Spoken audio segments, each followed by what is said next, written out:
ओम अज्ञानतिमिरन्धस्य ज्ञानाञ्जनशलाकया चक्षुरुन्मीलितमेन तस्मै श्रीगुरुवे नमः। वाञ्छाकल्पतरुभ्यश्च कृपा सिन्धुभ्येव च पतितानां पावनेभ्यो वैष्णवेभ्यो नमो नमः। नमो विष्णुपदाय कृष्णप्रेष्ठाय भूतले श्रीमते भक्तिवेदांत स्वामिनीति नामिने। नमस्ते सरस्वते देवे गौरवाणी प्रचारिणे निर्विशेष शून्यवादी पाश्चात्य देशतारिणे। जय श्री कृष्ण चैतन्य प्रभु नित्यानंद श्री अद्वैत गदाधर श्रीवासादि गौर भक्त वृंद। हरे कृष्ण कृष्ण कृष्ण हरे हरे, हरे राम राम राम हरे हरे। सर्व वैष्णवींना माझा प्रणाम। आज अध्याय 7वा आणि श्लोक नंबर 2। कालच आपलं या अध्यायाची सुरुवात झालेली आहे। पवित्र लीला माताजींनी सांगितलेले आजपासून जे जे त्यांनी खूप छान उदाहरण दिलं पुरणपोळीचं, की पहिले 6 अध्याय दोन्ही बाजूचे 2 कव्हरिंग आणि आतला गाभा हे मधले 6 अध्याय 6 ते 12 पर्यंत त्या आतला गाभा असं सांगितलं। तर तसंच आहे ते की खूप जे काय आहे ज्ञान विज्ञान आपल्याला ह्याच्यामध्ये भगवंतांनी काय केलेलं आहे ह्या अध्यायांमध्ये किंवा ह्या श्लोकामध्ये विशेषतः विज्ञानासह ज्ञानाचे वर्णन केलेले, विज्ञानासह ज्ञानाचे वर्णन केलेले आणि त्या ज्ञानाची प्रशंसा करतात भगवंत, त्या ज्ञानाची प्रशंसा करतात त्या श्लोकामध्ये। आता ह्या श्लोकामध्ये ते अर्जुनाला हे ज्ञान आहे ना खूप महत्वाचं आहे असं सांगतात, की खूप महत्वाचं आहे असं ते भगवंत सांगतात। की कशासाठी महत्वाचं आपण पुढे जाणून घेऊयात। तर ह्या श्लोक आपण जाणून घेऊयात। अध्याय 7 श्लोक नंबर 2। ज्ञानम तेह सविज्ञानम इदं वक्ष्याम्य शेषतः यज्ञात्वा नेह भूयोन्य ज्ञातव्यम अवशिष्यते। आता त्याचा अर्थ लक्षात घेऊयात आपण। ह्याच्यामध्ये ते पूर्ण ज्ञानामध्ये प्राकृत जगताचे ज्ञान, पूर्ण ज्ञानामध्ये ज्ञान म्हणजे काय तर पूर्ण ज्ञानामध्ये ह्या प्राकृत जगताचे ज्ञान, त्यामागे असणारे आधारभूत चैतन्य हे कोण चालवतं आणि ह्या दोहोंच्या उगमाचे जे काय ज्ञान आहे त्याला दिव्य ज्ञान म्हणलेलं आहे। आणि ते ह्याच्यामध्ये अर्जुनाला सांगतात की मी तुला हे अशेषतः म्हणजे काहीही न मागे ठेवता, अशेष काहीही मागे न ठेवता पूर्णपणे सांगत आहे। कशाबद्दल सांगत आहे म्हणतात तर ते ह्याच्या पलीकडे अन्य म्हणजे याशिवाय अधिक काहीच नाही। आता जे आपल्याला ह्याच्या पुढे ज्ञान देणार आहे ह्याच्यापेक्षा वेगळं काही नाहीच आहे, म्हणजे ह्या ज्ञानामध्येच सगळं आहे असं ते सांगतात। ते म्हणतात की हे जे मी सांगणार आहे त्यापेक्षा अधिक दुसरे काहीच नाहीये, जे आता ते ज्ञान देणार आहे त्याच्यापेक्षा दुसरं अधिक काहीच नाहीये। काही ठिकाणी कसे गुरु म्हणतात की आता मी तुला अजून खूप काही सांगायचंय, मी आतापर्यंत एवढं सांगितलं पण अजून मला तुला खूप काही सांगायचंय। पण भगवंत पण हे का सांगायचं तर तुला आत्ताच सांगितलं तर कळणार नाही, मी आत्ताच सगळं सांगितलं तर तुला कळणार नाही असं सांगतात गुरु। पण इथं भगवंत कसे श्रीकृष्ण कसे सांगतात की आता ही जी मी माहिती सांगते आहे त्याच्या पुढे काहीही ज्ञान शिल्लक राहत नाही, म्हणजे जे सांगणार आहे त्याच्या पुढे काहीही सांगायचं शिल्लक राहत नाही, कारण मी तुला संपूर्ण ज्ञान म्हणजे माहिती देणार आहे। हरी बोल। माईक बंद करता का सगळ्यांचे?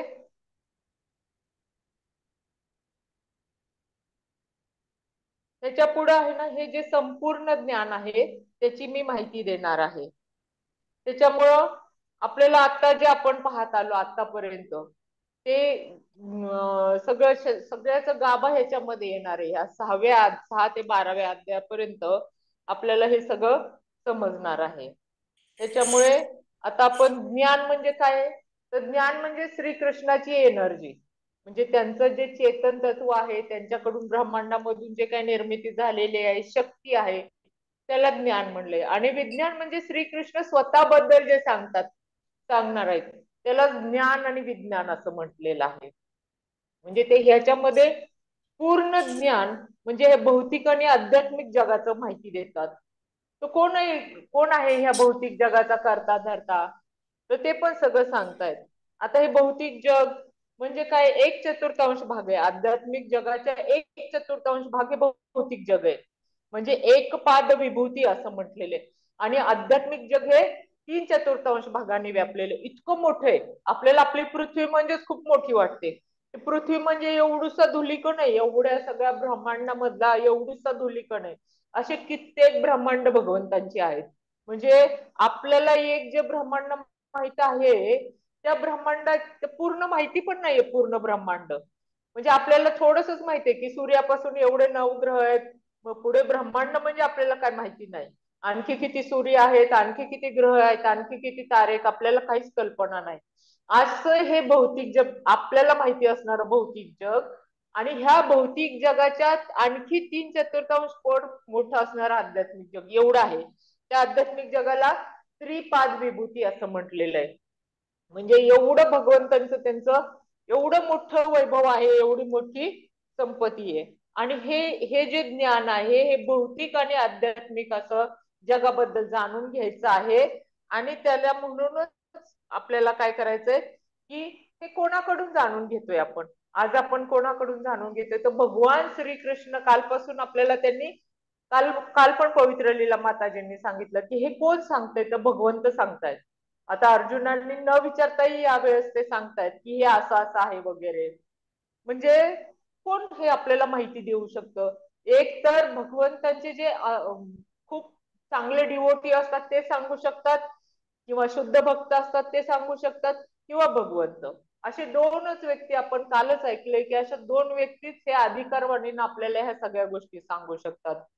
म्हणून आता भगवंत अर्जुनाला का सांगतात हे, तर त्यांनी अर्जुनाला काय सांगितलेलं आहे की त्यांनी मागच्याच 4थ्या अध्यायामध्येच प्रारंभीच भगवंतांनी सांगितलेलं आहे की भक्तोसी मी सखाचेती. अर्जुन कोण आहे, तो नुसता भक्तच नाहीये. हे अर्जुना, तू माझा फक्त अंतरंग भक्तच नाहीस, तर तू माझा सखा आहेस. म्हणून मी हे तुला ज्ञान देत आहे. म्हणजे तो फक्त भक्त नाहीये, तर तो सखाई आहे, म्हणून त्यांना देते. या ठिकाणी पुन्हा पुन्हा भगवंत सांगतायत आपल्याला, पुन्हा पुन्हा सांगतात की आता मी तुला हे जे ज्ञान देणार आहे ते अर्जुनाला का माहिती पाहिजे, कारण हे भगवंतांपासून चालत आलेल्या गुरु शिष्य परंपरेपासून केवळ भक्ताला परिपूर्ण ज्ञान देऊ शकतात. गुरु शिष्य परंपरापासून आपण ऐकलेली आहे, गुरु शिष्य परंपरा कशी असते, भगवंतांपासून कशी चालू होते. आणि तसं ते परंपरेद्वारेच केवळ भगवंत भक्ताला परिपूर्ण ज्ञानाची प्राप्ती होऊ शकते. म्हणून आपण भगवंतांना काय म्हटलेले, सर्व कारणांचे कारण. म्हणजे सर्व कारणांचे म्हणजे कुठल्या, तर ह्या सर्व प्रकारच्या योगाभ्यासाच्या ध्यानाचा एकमेव विषय असणारे भगवंत आहेत. म्हणजे हे सगळ्या ज्ञानाचे उगमस्थान आहेत. भगवंत हे सर्व ज्ञानाचे उगमस्थान आहेत. हे आपल्या बुद्धिमान मनुष्याने जाणलं पाहिजे. म्हणजे कारण की भगवंत हे सर्व कारणांचे कारण आहेत. ते आपल्याला ज्ञात होतं, माहिती होतं की हे सर्व कारणांचे कारण आहेत. भगवंतच भगवद्गीतेमध्ये सांगतात, अहम सर्वस्य प्रभो मत्ता सर्व प्रवर्तते. म्हणजे काय सांगतात की मीच सर्व प्राकृत आणि आध्यात्मिक जगताचा उत्पत्ती करताय. भगवद्गीतेच्या 10व्या अध्यायात 2रा श्लोक सांगतात की ह्या सर्व जगाचा उत्पत्ती करता आणि मीच सगळं काय माझ्यापासून उत्पन्न होतं, माझ्यापासून उद्भवतं, हे सर्व बुद्धिमान मनुष्याने पूर्णपणे जाणतात. आणि म्हणून ते माझ्या भक्तीमध्ये संलग्न होतात.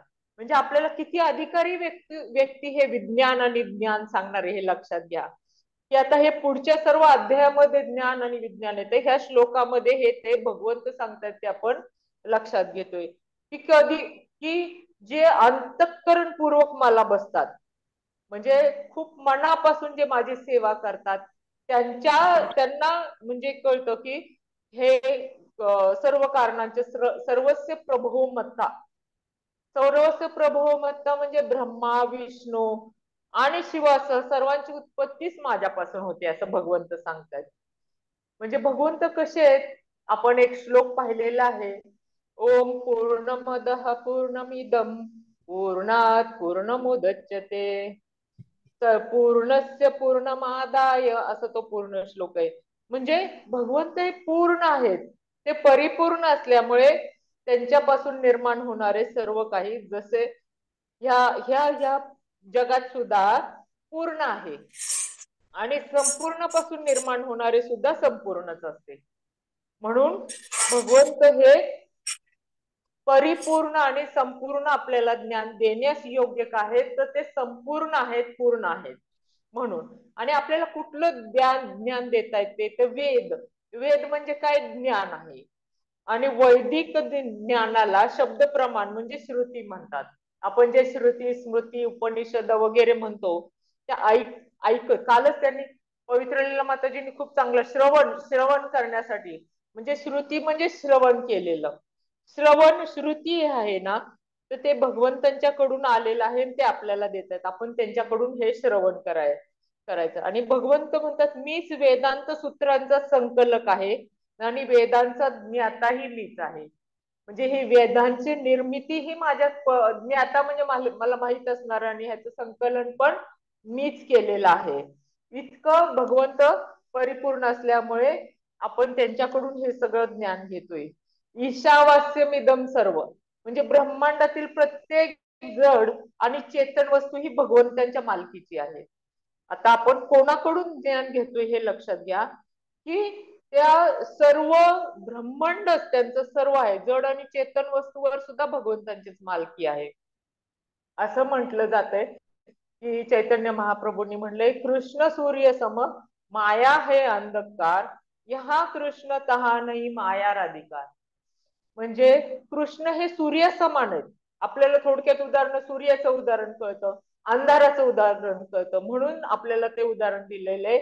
कृष्ण सूर्य सम माया हे अंधकार, म्हणजे माया हे अंधकार आहे आणि कृष्ण हे समान आहेत.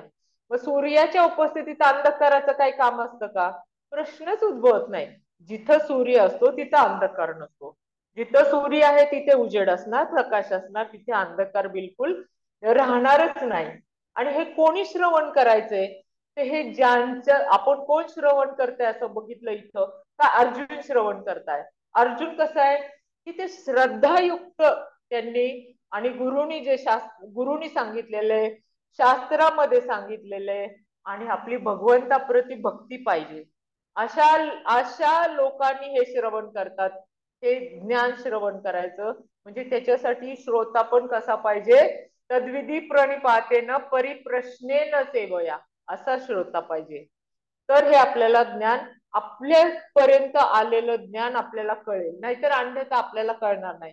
आतापर्यंत आम्हीही त्याच भवसागरामध्ये आहे, किंवा अजूनही तिथंच आहे, की आता तरी भगवद्गीतेचा ह्या निमित्त, विवेचनाच्या निमित्ताने होऊन का होईना खूप वाचन होते आमचं, आणि आम्ही त्याच्या कुठेतरी खोलामध्ये थोडं थोडं जाऊन शोधायचा प्रयत्न करतोय. म्हणजे आपल्याला कळायचा प्रयत्न करतोय, आणि भगवंत तिथपर्यंत नेतात की बाबा हे असं आहे, हे ज्ञान मी तुम्हाला देणार आहे. नाहीतर इतके दिवस भगवद्गीता आम्ही वाचायचो, नुसतं वाचायचं, तेवढं वाचायचं, तिथनं सोडून द्यायचं, फार काही कळायचं नाही. अजूनही कळत नाही, पण किमान कळण्याचा प्रयत्न करत असतो. मग हे कोण आहेत भगवंत, कोण आहेत आपल्याला माहितीये का, हे भगवंत कोण आहेत? तर आपल्याला आपले संत लोक सगळे सांगत असतात. आत्ताच मी सांगितलं, कृष्ण हे सूर्य समान. तसंच नामदेव महाराज पण म्हणतात, म्हणा नरहरी उच्चार. नरहरी म्हणजे त्यांनी आपण यांचा अवतार घेतलेला होता, नरसिंह अवतार, तर त्यांनी केलेला अवताराचं म्हणून म्हणा नरहरी उच्चार, कृष्ण हरी श्रीधर. कृष्ण हरी श्रीधर हेची नाम आम्हा ठावे, आम्हाला हेच नाव माहित आहे, संसार करावा या प्रेम भावे. कसं आपण इतके दिवस ऐकतोय संसार करत असताना आपल्याला हेच नाव माहिती पाहिजे. संसार करत असताना आपल्याला हेच नोहे नामाविन काही. आपल्याला नामापेक्षा दुसरं काही माहिती नाहीये. नामापेक्षा दुसरं काही माहिती नाही. विठ्ठल कृष्ण लवलाही नामा म्हणे तारुलो पाही. आपल्याला विठ्ठल आणि कृष्ण एकच आहेत. विठ्ठल आणि कृष्ण एकच आहेत. संसार करत असताना आपलं प्रेम भावे त्यांची श्रद्धा केली पाहिजे. त्यांच्यावर विश्वास ठेवून त्यांनी जी आपल्याला ही भगवद्गीता भगवंतांच्या मुखातून आलेली आहे त्याचा आता आपण हे सतत श्रवण करीत आहोत. दररोज एक श्लोक आपण जाणून घ्यायचा प्रयत्न करत आहोत. आणि विवेचन करणारे सुद्धा वक्ते ते जाणून घेऊन पुढं जाणण्याचा प्रयत्न करत आहेत. असं नाही की ते खूप सगळेजण आम्ही हुशार आहे, पण आम्ही पण असंच जाणण्याचा प्रयत्न करणार आहे. आपल्याला जेवढं समजलं तेवढं आपल्या सर्व सख्यांना समजावण्याचा प्रयत्न करत आहे. तर आपण नाही असं नाही म्हणलं पाहिजे की कृष्ण वेगळा आहे, विठ्ठल वेगळा आहे, भगवंत वेगळे, सगळे हेच एकच आहेत. म्हणूनच इथं आपलं नेहमी महाराष्ट्रातच म्हटलं जातं की विठू माऊली तू माऊली जगाची. विठू माऊली तू माऊली जगाची, माऊली तर मूर्ती विठ्ठलाची. विठ्ठला माये बापा. म्हणजे त्या माऊलीत सुद्धा मूर्ती आपण विठ्ठलाचीच पाहतो. आणि विठ्ठला माये बापा. आपल्या सर्वांचे मायबाप आहेत विठ्ठल. आपल्या सर्वांचे मायबाप आहेत. ते काय वेगळे नाहीत. हे सर्व जी जगाची माऊली आहे ते सर्वांचे मायबाप आहेत. आणि ते आपल्याला सर्वांना कसं सांगतात की ज्या प्रमाणात आपण त्यांना भगवंतांना शरण जाऊ. भगवद्गीतेमध्येच म्हणतात ये यथा माम प्रपद्धते. म्हणजे जे जशा प्रमाणाने मला शरण येतात, ज्या भावाने, ज्या भक्तीने, ज्या स्वरूपाने शरण येतात त्या प्रमाणात मी त्यांना फळ देतो. कसं की आपण ज्या भावाने, ज्या भक्तीने जाऊ त्या प्रमाणात ते आपल्याला फळ देत असतात.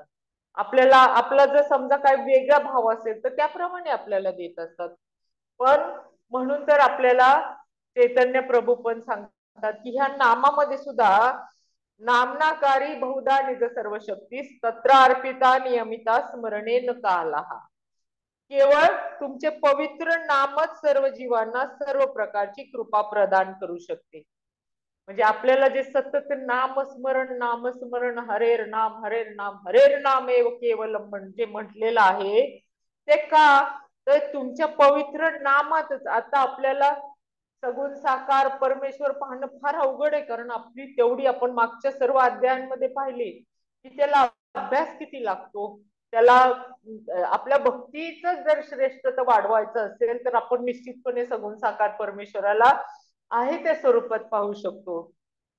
परंतु आपल्यासारख्यांचा उद्धार करण्यासाठी आपल्याला त्यांनी काय दिलेले हरिमुखे म्हणा पुण्याची गणना कोण करी.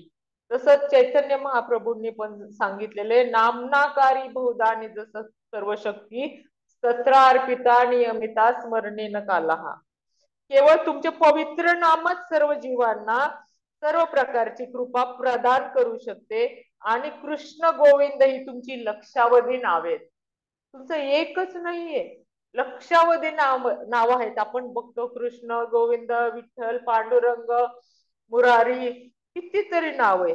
आणि या दिव्य नावामध्ये तुम्ही आपल्या सर्व दिव्य शक्ती विहित केल्या आहेत. म्हणजे त्यांनी काय फक्त त्यांच्या मूर्तीमध्ये नाही तर ह्या सर्व दिव्य नावांमध्ये त्यांच्या सर्व शक्ती विहित केलेल्या आहेत. या नावाचे स्मरण करण्यासाठी कुठलेही कठोर नियम पण आपल्याला लागू केलेले नाहीत की असंच केलं पाहिजे, आंघोळ केली पाहिजे, असं बसलं पाहिजे. आपण अष्टांग योग पाहिलं की ताट बसायला पाहिजे, अष्टचक्र एका लाईन मध्ये आली पाहिजेत, मुद्रा कशा असल्या पाहिजेत.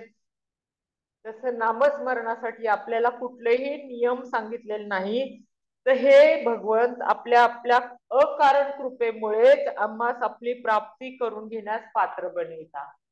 म्हणजे भगवंत आपल्यावर इतकी कृपा करतात कारण की आपल्याला त्यांचं प्राप्ती करून घेण्यासाठी आपल्याला तयार करतात. पण आपणच एवढे दुर्दैवी आहोत की आपल्याला ह्या नावाप्रती मुळीच आकर्षण नाही. आणि जाणवतं आपल्याला हे नामस्मरण जेव्हा आपण 16 माळा आपला जेव्हा करत असतो तेव्हा एक माळ करताना कधीतरी आपलं लक्ष तिथं आपण आणतो. पण लगेच काही वेळानंतर आपलं लगेच चित्त विचलित होतं आणि दुसरीकडे कुठेतरी जातो. मग ते लक्षात आलं की परत त्याला तिथून खेचून आणावं लागतं, आपल्याला त्या नामावर आणावं लागतं. नाही तर हे आपलं दुर्दैवच आहे की आपल्याला आकर्षण नाही, म्हणजे आपण तितकं तेवढं तन्मयतेने, तेवढं ध्यानाने, तेवढं मनपूर्वक हे नाम करू शकत नाही. म्हणून तर आपल्याला सगळ्या बाजूनी आपल्याला सांगितलेले की हे शरीर म्हणजे अविद्या जाल आहे. शरीर अविद्या जाल आहे आपल्याला म्हणले. हे अविद्याचं सगळं जाळ आहे आपल्यामध्ये, आपल्याला काय माहिती नाहीये. त्याच्यामुळं हे कृष्ण आहेत ना, हे आपल्याला कृष्ण बडा दयामय, कृष्ण आपल्यावरती खूप दया करतात. ते काय करतात, स्वप्रसादांना दिलो भाई तेही अन्नामृत पाओ, राधा कृष्ण गुण गाओ. म्हणजे फक्त खाण्याचंच नाही तर हे शब्दांचं सुद्धा, राधा कृष्णांचं गुण गाण्याचं सुद्धा आपण सेवन केलं पाहिजे. एवढं कृष्ण आपल्याला दयावान आहेत आणि आपल्याला ते तसं देतात सेवन करण्यासाठी. म्हणूनच मराठीमध्ये सुद्धा म्हणतात, हरी चिंतने अन्न सेवित जावे. हरी चिंतने अन्न सेवित, फक्त अन्नच नाही, पाणी आणि आपण जे पण विचार करतो ते सगळं सेवनच करतो ना. आपण सगळं घेतच असतो, आपल्या शरीरात घेत असतो, मनामध्ये घेत असतो, म्हणजे ते सेवनच आहे. श्वास घेत असतो ते पण सेवनच आहे. सेवन म्हणजे घेणे, म्हणजे ज्या ज्या गोष्टी घेतो ते सर्व करत असताना हरीचं चिंतन करावं. हरी चिंतन अन्न सेवित जावे, जनी भोजनी नाम वाचे वदावे. म्हणजे सतत लोकांच्या मध्ये असतो, जेवताना सतत नाम घ्यावे, आपल्या तोंडाने सतत भगवंताचं नाव घ्यावं असं सांगितलेलं आहे. आणि हे कशासाठी, उपासनेला दृढ चालवावे. उपासना आपली का दृढ चालवायची आहे, कोणाच्या संगतीनं दृढ चालवायची, भूदेव संतांची सदा नमावे. आपल्याला हे जे सर्व संत मार्गदर्शन करत असतात त्यांच्या सोबत जाऊन आपण ह्या उपासनेला आपण दृढ चालवून आपण भगवंतांना म्हणलं पाहिजे की हे कृष्णा, तुम्ही कृपाळूपणे आम्हाला चांगला प्रसाद देऊन जिभेवर नियंत्रण ठेवण्यास सहाय्य करता. आपण जेव्हा कृष्ण प्रसाद घेतो तेव्हा आपल्याला जिभेवर नियंत्रण ठेवण्यास आपल्याला ते सहाय्य करता.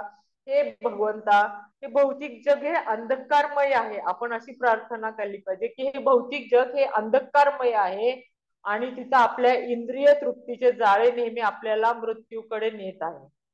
आज मला डोळ्यांनी काय पाहायचं आहे, मनाने काय करायचं आहे, जिभेने काय स्वाद घ्यायचे आहेत, नवीन वस्त्रांचं माझ्या शरीराला चांगलं मऊ मऊ वस्त्र पाहिजे आणि कानाने चांगलं संगीत ऐकलं पाहिजे, म्हणजे हे सगळं इंद्रिय तृप्तीचं जाळ आहे. ते आपल्याला काय करते, हळूहळू मृत्यूकडे नेत आहे. हे सर्व इंद्रियांमध्ये सगळ्यात अवघड इंद्रियांवर ताबा मिळवण्यासाठी असेल तर जिव्हा. म्हणजे ह्या जिव्हेवर नुसतं खाणच नाही तर बोलणं हे पण आहे. त्याच्यासाठी आपण उपासना करावी आणि त्यासाठी संतांसमोर सदा नमावे. जर आपण नमलो नाही, म्हणून तर महाराजांच्या व्याख्यानांमध्ये सतत एक तृणादपि सुनिचेन तरोरपि सहिष्णुना अमानी न मानदेन कीर्तनीय सदा हरी.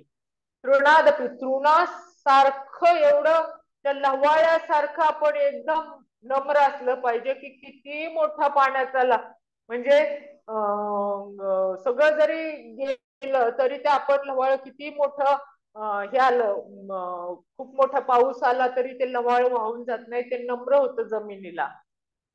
तर तितकं आपण नम्र असावं तरच आपल्याला ह्या संतांच्याकडून आपल्याला दिव्य ऐकायला मिळेल, जाणायला मिळेल. भगवंत पण ते पाहत असतात तुम्ही कसे आहे. नुसतंच आपल्याला नाही तर भावभक्तीचा असला पाहिजे, तरच आपल्याला आपल्याला ह्या गोष्टी मिळू शकतात. भाव भक्तीचा नसेल, आपला भाव दुसरीकडे असेल तर कशा ह्या गोष्टी मिळतील, नाहीच मिळणार. मग आपल्याला ज्ञान आणि विज्ञान काय कळणार. आणि आपल्यासाठी त्याच्यासाठी काय करायला पाहिजे आपण, तर अमृताहुनी गोड नाम तुझे देवा. आपल्यासाठी अमृताहुनी गोड आहे ते नाम, भगवंताचं नाव हे अमृताहून गोड झालं पाहिजे. आपल्याला साखरच गोड लागते, आपल्याला अमृतच हवं असतं. ते देव दानवांनी केलं की नाही की आम्हाला अमर व्हायचंय म्हणून त्या अमृताच्या मागं लागलं, तसं आपल्याला अमृतच हवं असतं. तसं आहे. पण आपल्याला इथं सांगतात भगवंत म्हणजे आपले संत सांगतात की अमृताहुनी गोड तुझे नाम देवा. काय करायला पाहिजे या नामाचं, तर माझ्या मुखी हरिनाम सतत राहू दे असं बहिणाबाई म्हणतात. माझ्या मुखी हरिनाम सतत राहू दे. मी कोण, मी कोण, मी कोण, हे सतत जे आपण सारखं गरजत असतो ना, तर ते नको. मी कोण नको. हा जो अहंकार आहे मीचा, हा माझा कमी होऊ दे आणि माझ्या मुखी हरिनाम राहू दे असं सतत आपल्याला बहिणाबाई सांगतात. आणि तेच पुढं आपल्याला वेगवेगळे संत सांगतात की नाम तुझे घेता देवा होई समाधान. संत काय सांगतात की तुझं नाव घेतलं की काय झालं पाहिजे, आपल्या चित्ताला समाधान वाटलं पाहिजे ना, त्याचं ना की त्याचा बोजा. नाही तर मी घेते आणि केव्हा एकदा 16 माळा पूर्ण होतील. असं सुरुवातीला असंच व्हायचं. आता हे कधी पूर्ण होतील का, केव्हा. पण आता प्रयत्न करतो आपण की ह्या पूर्ण करताना आपलं चित्त त्या ठिकाणाहून कुठे दुसरीकडे भटकलं तरी तिथं खेचून आणायचं. भटकलेल्या ठिकाणी डिलीट मारायला आपण हळूहळू शिकलं पाहिजे की त्या विचारांना डिलीट. आपलं कसं मोबाईलमध्ये आपला भरला सगळा डाटा की आपण तो डिलीट करतो, तसं आपल्या इथं पण सारखं विचार चालू असतात. कुठल्या नाही कुठल्या गोष्टीचे सतत विचार चालू असतात.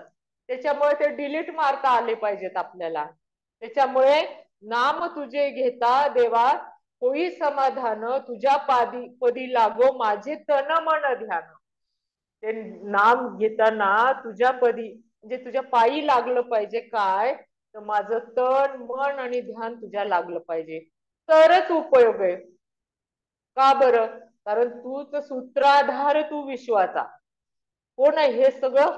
सगळी सूत्र तुझ्या हातात आहेत ही सर्व विश्वाची. आपण आताच भगवंतांचं पाहिलंय, सर्वस्य प्रभो मत्ता. म्हणजे हे सर्व विश्व तूच चालवतोस भगवंता. तुझे गोड ज्ञान ऐकण्यासाठी आम्हाला तुमचं नाम कळू दे. मग हे गोड ज्ञान कोणाला? ज्ञानी असो की अज्ञानी, गती एकच जाण. ज्ञानी असो की अज्ञानी, गती एकच जाण. मृत्यूला न चुकवी कोणी. मृत्यूला काय कोणी चुकवू शकत नाही. म्हणून काय आपल्याला जाणून घेतलं पाहिजे की हे ज्ञान आणि विज्ञान आपण त्यांच्याकडून, भगवंतांकडून जाणून घ्यायचा प्रयत्न केला पाहिजे. कारण काय आहे की आता आपल्याला हे किती आपली माया असते ह्याच्यामध्ये, आपल्या संसारामध्ये, आपल्या जगामध्ये, आपल्या सर्व किती किती आपलं त्याच्यामध्ये मन अडकलेले. तेच सगळे संत सांगतात, सोड सोड माया सारी. सोड सोड माया सारी. ही जी सगळी आपली अडकलेली आहेत ना, मुलं बाळ, मित्र मैत्रिणी, आणखी नातेवाईक, कुठल्या गोष्टींमध्ये, घरामध्ये, गाडीमध्ये, सगळ्यामध्ये जे आपला जीव अडकलेला आहे ना, सोड सोड माया सारी. आहे जग हे नश्वर. हे सगळं जगच नष्ट होणार आहे. आहे सगळं हे जग हे नश्वर. मना खंत वाटून घ्यावी, शुद्ध होई अंतःकरण. आपलं अंतःकरण कशाने शुद्ध होईल? आपलं आपणच शुद्ध करायचं आहे. खंत वाटून घेतलं तर आपल्याला कोण? परमेश्वर सुद्धा क्षमा करतो. क्षमा करी परमेश्वर. जातो जातो तयाला जो शरण. कोण? आपण परमेश्वराला जो शरण जातो त्यालाच जगी जीवनाचे सार कळते. आपल्या ह्या जीवनाला काय सार आहे, म्हणजे आपलं जीवनाचं मुख्य उद्देश काय आहे ते आपल्याला त्यातून कळतं. म्हणून आपण काय केलं पाहिजे? घ्यावे जाणून सत्वर. आता ह्या सर्व गीतामृताच्या लेक्चर्स मधून आपण जाणून घ्यायला पाहिजे. का? कारण की आपण जसं कर्म करू, जैसे ज्याचे कर्म ते फळ देतो ईश्वर. आपण जसं जसं कर्म करू, चांगलं कर्म केलं तर चांगलं फळ देईल, वाईट कर्म कुकर्म केलं तर कुकर्माचं फळ कुकर्मच मिळतं आपल्याला. ते काय तिथं चांगलं मिळणार ना, म्हणजे आंब्याच्या झाडाला आंबाच येणार, फणस नाही येणार किंवा आणखी दुसरं फळ नाही येणार. तर आपलं जसं कर्म असेल तसंच आपल्याला ईश्वर आहे ना फळ देत असतो. म्हणून आपण काय केलं पाहिजे? अन्याभिलाषात अन्याभिलाषिता शून्यम ज्ञानम कर्मादि अनावृत्तम. कसं ज्ञान केलं पाहिजे?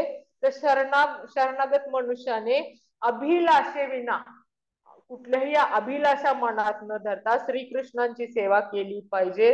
ही सेवा शुद्ध भक्तिमय सेवा.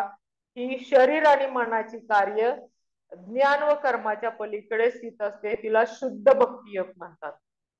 आपण कसं मनाने जाणलं पाहिजे की ही कार्य करताना शरीर आणि मन शुद्ध करून, म्हणजे आपलं तितकं लक्ष देऊन आपण त्याचं सेवन केलं पाहिजे. आता आपल्याला जे भगवंत सांगतात आणि वेद सुद्धा सांगतात, म्हणून वेद अनंत बोलीला अर्थ इतुकाची सागला. वेद अनंत बोलीला, वेदांमध्ये खूप सांगितले, पण त्याचा अर्थ काय? अर्थ तुकाची साधीला. निजनिष्ठे नाम घ्यावे, अगदी खूप निष्ठेने नाव घ्यावे. श्रीकृष्णांशी शरण जावे. काय करायला पाहिजे? श्रीकृष्णांची शरण जावे आणि वदवी गोविंद तोची वदावे.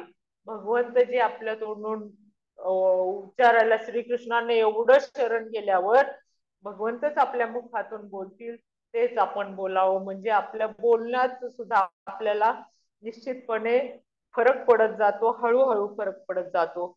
आणि ह्याच्यासाठी काय सांगतात आपल्याला? ह्याच्यासाठी समर्थ रामदास सुद्धा म्हणतात, परमार्थ दाखवी पार भवसागराचा. आपल्याला भवसागर, आपण ह्या भवसागरात आता जन्माला आलोय, किती योनींमधून आलोय माहिती नाही, 84 लक्ष योनी का आणखी किती योनींमधून आपल्याला पार करून जायचं त्या भगवंतांच्या सेवेमध्ये. तर हे परमार्थाने होतो. भल्याने परमार्थी भरावे, शरीर सार्थकी करावे. आपल्याला मनुष्य जन्म खूप खूप किती श्रमाने आला असेल आपल्यालाही माहिती नाही. म्हणून आपण काय करायचंय की शरीराचं हे सार्थक करून काय करायचंय? परमार्थ म्हणजे साधकांची आधार. परमार्थ करण्यासाठी आपण आपल्या स्वतःचा उद्धार करण्यासाठी आपला आधार घ्यायचा आहे. म्हणून तर आपण आरती झाल्यानंतर म्हणतो, कायेन वाचेन मनसिंद्रियावा बुद्ध्यात्मनावा बुद्ध्यात्मनावा प्रकृती स्वभावतः करोमी यद्यत सकलम परस्मय नारायण येते समर्पयामी. म्हणजे काया म्हणजे शरीर, वाचा म्हणजे वाणीनी, मन म्हणजे मनाने, आणि ह्या सर्व 10 इंद्रिय, पंच ज्ञानेंद्रिय, पंच कर्मेंद्रिय, बुद्धी, आत्मा या आणि प्रकृती, ह्यांच्या सर्वांनी आपल्याला काय केलं पाहिजे? भगवंतांना म्हणजे नारायणांना शरण गेलं पाहिजे. तरच आपल्याला आपण काय इथं जन्माला आलोय, को अहम म्हणजे आपलं आपलं काय आहे जीवन, भगवंत म्हणजे कोण आहे, भगवान श्रीकृष्ण म्हणजे कोण आहे, हे भौतिक जग म्हणजे काय, हे आध्यात्मिक जग म्हणजे काय आहे, ह्याचं आपल्याला ज्ञान होईल. म्हणून आपण काय करायला पाहिजे? सतत सतत भगवंताचं स्मरण केलं पाहिजे. आणि तेच सांगतात, वेद पण सांगतात, त्याच्यामध्ये सांगितले, कस्मिन भगवो विज्ञाते सर्वमिदं विज्ञात भवति. म्हणजे आपल्याला हे सगळं वेद आणि हे सर्व भगवंत स्वतःहून उलगडून सांगतायत. आता आपण ह्या अध्यायामध्ये हा गाभा पाहणार आहोत. त्या श्लोकाचा अर्थ आपल्याला, मला जेवढा कळला माझ्या बुद्धीनं तिथपर्यंत मी सांगायचा आपल्याला प्रयत्न केला. हे सर्व आपल्या चरणी, आपल्या मध्ये असणाऱ्या भगवंतांच्या चरणी अर्पण करते. आणि काही चुकलं असेल तर मला माफ करा. काही प्रश्न असतील तर विचारा. हरी बोल. अतिशय रसाळ वाणीतलं माताजी खूप छान लेक्चर झालं. विशेषतः भगवंत कसे आपले मायबाप आहेत आणि प्रसादाचं महत्व तर खूप सुंदर मी सांगितलं की कशा भावनेमध्ये आपण भगवंताचा प्रसाद घेतला पाहिजे आणि साक्षात्कारी लोकांकडून ज्ञान घेतलं पाहिजे. खूप आनंद वाटला. थँक्यू माताजी. धन्यवाद माताजी.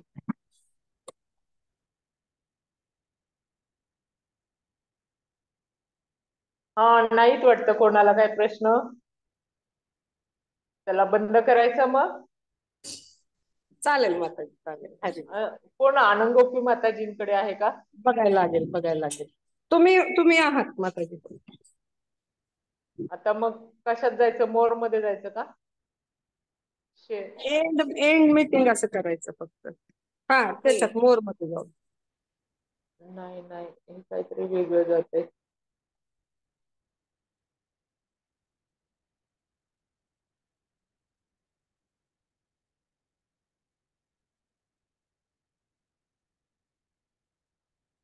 नाही येते माताजी इथं.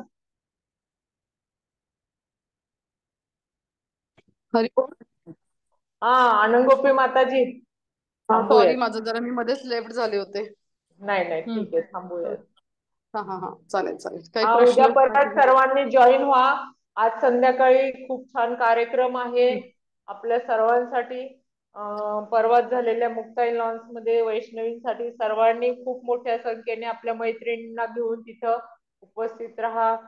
तेव्हा आपल्याला आपल्या विचारांचं महत्व तिथं कळणार आहे. तर सर्वांनी या. धन्यवाद थँक्यू. धन्यवाद माताजी. Thank you so much. थँक्यू.